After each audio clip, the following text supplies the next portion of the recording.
안녕하세요. 마니케어 뉴스 케어맨입니다. 6월 달에 제가 조금 리포트 해드린 것들 중에서 아직 지지부진한 것들이나 혹은 아직 리포트 한 번도 해드리지 못했던 종목들 추려서 여러분들한테 리포트 중간 점검 진행해 보도록 하겠습니다. 뭐 아직까지 끝날 때까지 끝난 게 아니기 때문에 여러분들이 실망할 이유는 거의 없는 것 같고요. 대부분의 주가들은 괜찮아요. 그런데 조금 제약주 관련돼서 약간 이슈가 좀 있는 부분, 그 부분들만 조금 점검해 보면 될 것 같다는 생각 가지고 있고요. 오늘도 여러분들에게 좋은 리포트로 보답해 드리도록 하겠습니다. 늘 좋아요, 구독, 멤버십 감사드리도록 하겠습니다. 무엇보다 관심이 제일 많은 게 뭐 바이오 관련된 종목이지 않겠습니까? 먼저 삼성 바이오 로직스 한번 점검해 보도록 하겠습니다. 제가 늘 말씀드렸지 않습니까? 삼성바이오로직스 같은 경우는 지금 뭐 큰 문제는 없다. 실적도 좋고, 뭐 수주도 좋고, 그렇기 때문에 사공장 매출이 인식이 되는 그 과정까지만 기다리면 된다. 이런 말씀 드리면서 계속 리포트 했습니다. 중간에 뭐 안 좋은 이슈 이런 것들 좀 있어 눌림이 있었긴 했지만 이때죠. 제가 여러분들한테 리포트 드린 날은 6월 19일입니다. 그러니까 요쯤일 거예요. 그래서 아마 조금 눌림 들어올 때 또 이때 사실 시장이 좀 장이 좋지 않았잖아 이 구간에서. 그래서 이유가 특별하지 않았는데 그래서 반등이 지금 잘 들어오고 있는 것 같습니다. 어쨌든 수익 구간에 돌입되어져 있고 제가 말씀드린 구간은 이 윗단이다라고 말씀드렸고 4분기면 갈수록 제가 볼 땐 90만 원까지 일단은 올해까지는 보자. 그리고 가면서 4분기 또 나오는 리포트가 추가적으로 나오지 않겠습니까? 그렇죠? 그럼 매달 나오는 리포트들 이렇게 점검해 보면서 여러분들하고 리뷰해 가면 될 것 같다. 그래서 지금 뭐 조금 급등하는 모습도 보이고 조정을 누릴 땐 또 크게 눌리는 모습처럼 보이긴 하겠지만 뭐 절대 여러분들께서 삼성 바이오로직스의 현재 모습과 실적 돌아가는 내용을 확인해 보면 큰 문제는 없으니까 수익을 즐겨 나가시면 될 것 같다라고 생각을 하면 좋을 것 같습니다. 다만 올라올 때 이렇게 급등해서 올라오는 요즘은 쏠림 현상이 상당히 강하다는 점, 이 점만 좀 참고해 주시면 좋을 것 같고 제가 볼 때 일단 222동평을 윗단으로 올라오면 조금 소강생투로 가면서 우상향에 갈 가능성이 상당히 높습니다. 근데 그런 때에도 불구하고 우리가 낮은 가격대에 매수하지 않습니까? 보통 제가 기억하기엔 72만 원으로 제가 기억을 하거든요. 근데 저만 그런가? 그래서 75만 원 정도가 적당하지 않을까? 여러분들 보유한 가격은 저는 72만 5천 원인가 이렇게 나오던데요. 제가 평단은 여러분들하고는 다를 수 있겠는데 어쨌든 뭐 그렇게 생각해 보시면 좋을 것 같습니다. 그래서 리포트 제가 중간에도 몇 번 드렸지 않습니까? 그러니까 쌈바는 너무 걱정하지 말고 가시기 바랍니다. 뭐 문제는 여러분들이 제일 고민하고 있는 게 셀트리온 아니겠습니까? 근데 제가 볼 땐 셀트리온은 이슈가 뭐 뻔한 거 아니겠어요? PBM 이슈 때문에 그 살짝 눌리기 시작을 했고, 그 다음에 합병 이슈 여러 가지가 있긴 한데요. 제가 이렇게 말씀 한번 드려보도록 했잖아요. 제가 220일 아랫단에 있을 때는 그냥 매수해주고 가시면 되겠다. 왜 합병 후에 다시 주가가 상승 모멘텀으로 변할 가능성이 상당히 높다. 이런 말씀을 드렸습니다. 그러니까 지금 사실은 여러분들께서 제가 리포트 드린 날이 6월 19일 아마 삼바하고 같은 날일 겁니다. 그래서 이때쯤인데 주가가 상당히 많이 눌려있죠. 아마 이 구간에서 매수하셨을 가능성이 상당히 높아요. 그래서 이 하락방에서는 그냥 무던히 좀 더 평균 단가, 매수 단가 좀 조절해 주시면 어떨까라는 의견으로 말씀드리도록 하겠습니다. 저도 개인적으로 이 구간에서 지금 조절은 좀 하고 있는데 좀 시간이 걸리겠죠. 바이오 같은 경우 또 수주 소식 하나만 다 잘 나오게 되고 또 이제 4분기 들어서면서 또 램시와 관련된 이슈도 있으니까요. 우리가 충분히 기다려 볼 만한 소재는 충분히 있다라고 생각을 하고 있습니다. 자, 그래서 또 제 뒷단에 바로 셀트리온 제약을 이야기 드릴 건데, 제가 이럴 때, 전에 이야기 드릴 때 저 같으면 셀트리온하고 셀트리온 제약을 반반씩 매수해서 셀트리온 제약으로 트레이딩 하면서 셀트리온을 갖다가 보유해 나가는 방법을 쓰겠다라고 말씀드린 거 혹시 기억이 나십니까? 자, 이럴 때를 위해서 다시 한번 전략을 말씀드려 보겠습니다. 사실 지금 같은 경우는 셀트리온 제약 같은 경우는 수익이 나 있지 않습니까, 여러분? 그래서 셀트리온 제약에서 조금 빼서 지금 셀트리온 쪽으로 넘어가 주시면 어떨까라고 생각을 하고 있어요. 그래서 다음 차트가 셀트리온 제약인데 한번 보시죠. 자, 아무튼 지금 생각해 보면 우리가 6월 19일 같은 날짜예요. 다 그래서 여러분들께서 이때쯤일 거예요.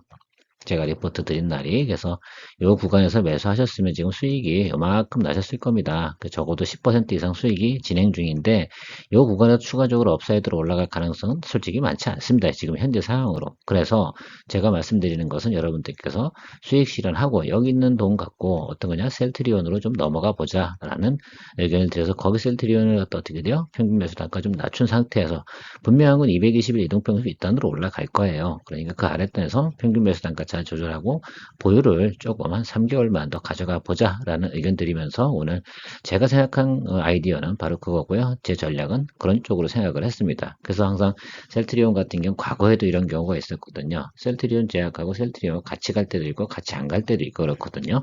지금 같은 경우는 오히려 또 셀트리온 제약 같은 경우는 합병 이슈가 조금 있어서 좀 주가가 좀 많이 땡겨 올라가는 면도 없지 않아 있는데요. 지금 제가 볼 땐 셀트리온 쪽에 매수세가 들어올 타임이 이제 좀 됐습니다. 그래서 셀트리온은 제약은 조금 매도 치우시고 이쪽으로 넘어와 주시면 좋은 전략이 될 것 같다. 이런 의견 드리도록 하고요. 대웅제약 같은 경우는 조금 오랫동안 우리가 보유하고 있는데 수익이 나지 않고 있습니다. 자, 5월 9일 날 이야기를 드렸으니까 이때쯤입니다. 그래서 이 정도는 지금 11만 원 아마 이때 평균 매수 단가가 나올 걸로 알고 있는데 뭐 실적이 잘 나오고 있습니다. 여러분 지금 나오는 게 3분기 쿼터가 상당히 좋은 걸로 나오고 있다는 점을 여러분들 좀 참고해 주시면 좋을 것 같아요. 3분기, 4분기 계속해서 실적은 괜찮은데 그래서 지금 적당하게 제가 생각하는 것들은 그래도 과거하고 생각해보면 220의 이동평균선 윗단 이 자리까지는 올라와 주는 것이 극히 정상적이다라고 생각을 하고 있어요. 그래서 YY 대비해서도 신장력이 상당히 높다는 부분을 우리가 알 수가 있거든요. 그런데 이 부분이 반영이 되지 않고 있다는 건 어떤 수급적인 요소 문제가 좀 있지 않나라고 생각을 하고 있습니다. 조금 기다려 주시면서 여러분들께서 221 이동평 윗단으로 올라갈 때까지만 조금 기다리시면 가면 될 것 같고 시장에서 컨센서스는 17만 원 찍혀 있어요. 사실은 여기까지 찍혀 있습니다. 그래서 저는 조금 낮게 보고 사실 여기보다는 어떻습니까? 더 재밌는 거 해야 되잖아요. 저는 주식을 오래 묵혀두고 있으면 여러분들이 답답해 하실 것 같아서 좀 이야기 드리는 것인데요. 예, 적당하게 제 생각에는 한 13만 원, 14만 원 요 구간 제가 화살표 거는 요 구간 사이 221평과 제가 거는 화살표 요 사이에 들어오게 되면 수익 실현하시고 나서 그 다음에 여러분들께서 다른 종목으로 좀 넘어가 주시면 좋겠다라는 말씀 드리도록 하겠습니다. 그렇다고 여기서 평균 매수 단가 더 낮추면서 더 매수하라 이런 말씀은 드리지 않도록 하겠습니다. 엑시콘 같은 경우는 여러분 이제는 수익 실현 좀 할 때가 되지 않았나 이렇게 생각을 하고 있어요. 그래서 여러분들께서 특별히 뭐 나는 뭐 아직까지는 특히 뭐 트레이딩 능력이 좀 있어서 내가 알아서 하겠다는 분들은 질문 안 하실 거고요. 충분히 여러분들의 수익은 진행된 것 같습니다. 우리가 저희가 리포트 드린 날이 요 날이에요. 그래서 요 구간대에서 우리가 리포트 들어갔고요. 여러분들께 수익은 이만큼 진행이 된 걸로 알고 있습니다. 뭐 매수하셨든 안 하셨든 저는 리포트를 갖다 리뷰해 드리는 게 제 의무고 제 리포트 현황들을 갖다 여러분들한테 또 알려드리는 것이 중요한 상황이니까요. 그래서 생각해 보면 평단가 3만 원 정도 이상은 충분히 수익이 났죠. 그래서 여러분들께서 원하는 수익만큼 충분히 현재 진행이 됐고요. 엑시콘 같은 경우가 뭐 조정을 받을 거냐? 분명히 조정은 한번 있겠죠. 눌림이 한번 들어오는 과정은 존재할 것으로 생각하고 있으면 그 자리가 바로 이 자리인데요.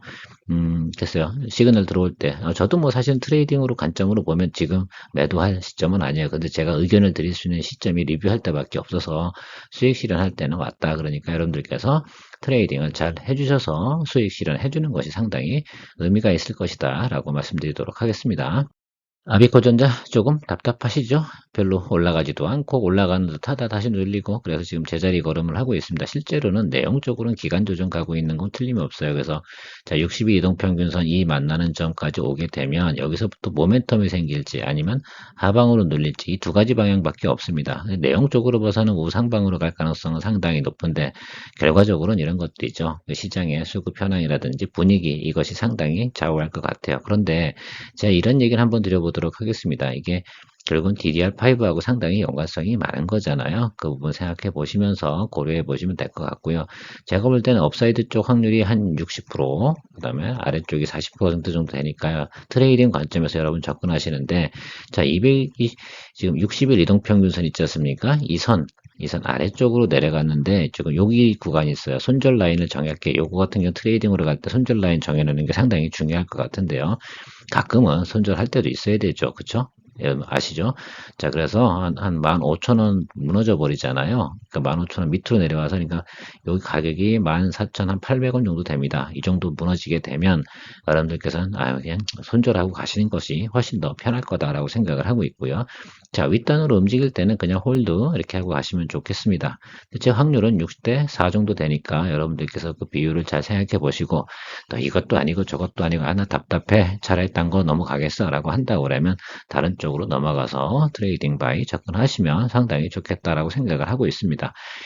동사 같은 경우는 어차피 시간을 두고 가면 분명히 우상향에 틀림이 없어요. 그런데 우리가 뭐 무작정 예를 들면 장기적으로 들고 가자 이런 말씀을 제가 드리는 건 제가 할 이야기는 아닌 것 같고 개인적인 전략들은 여러분들이 제 의견을 참조해서 잘 실현해 보시면 좋을 것 같다라고 말씀드리도록 하겠습니다.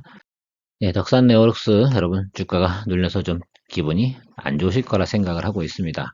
저도 사실 기분이 좀 찜찜해요. 여러분들 리포트 해드리고 났는데 주가가 오르지 않고 눌리고 있으니까 말입니다. 이 자리에서 여러분들 리포트 드렸는데 지금 하방으로 좀 내려와 있습니다.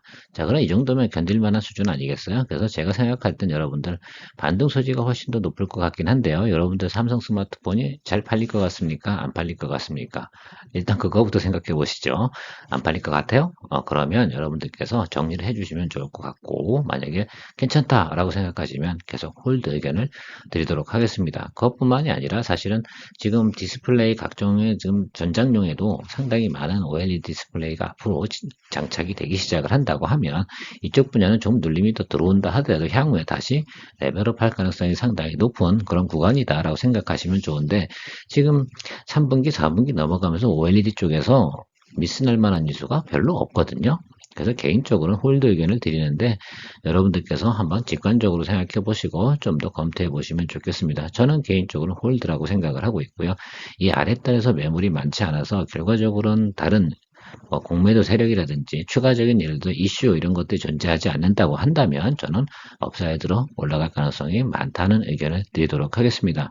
뭐 저야 뭐 리포터 한 사람이고 앞으로 실적도 개선될 거고 좋을 것이다 라고 얘기했으니까 당연히 업사이드를 더 많이 보지 않냐 이렇게 얘기하시겠지만 전반적으로는 업사이드가 훨씬 더 높은 구조다라고 생각을 하고 있습니다. 제가 볼 땐 지금 이 구간의 모습하고 상당히 유사하게 움직일 가능성이 있다라고 생각을 하니까 여기서 자리를 잡아가면 좀 모니터링을 대신에 좀 열심히 해주세요. 여기서 크게 예를 들면 이 밑단으로 빠져버리잖아요. 그건 조금 안 좋습니다. 그래서 그 부분은 좀 모니터링 하시면서 가고요. 그때그때 상황을 제가 좀 점검해 볼 텐데 여러분들께서도 같이 모니터링 해 주셔야 돼요. 제가 이것저것 하다 보면 종목으로 커버링 치고 있는 게 지금 대략 한 25개 정도 되거든요. 그 25개를 제가 다 모두 동시에 파악하기는 좀 어렵습니다. 그래서 여러분들께서도 좀 질문이 있으실 경우는 질문 올려주시면 열심히 또 찾아보고 검토해보는 그런 과정을 겪어보도록 하겠습니다.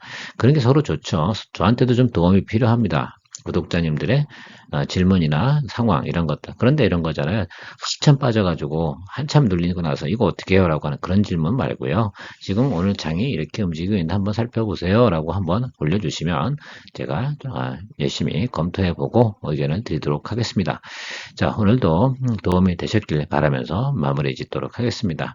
뭐 전반적으로는 상당히 좋죠. 아직도 여러분들께 주가를 상승으로, 오상승으로 올라갈 종목들이 상당히 많이 있다는 점 우리 참고해 주시고요. 우리가 6월달, 7월달 참 잘하고 있는 겁니다, 여러분. 그렇죠?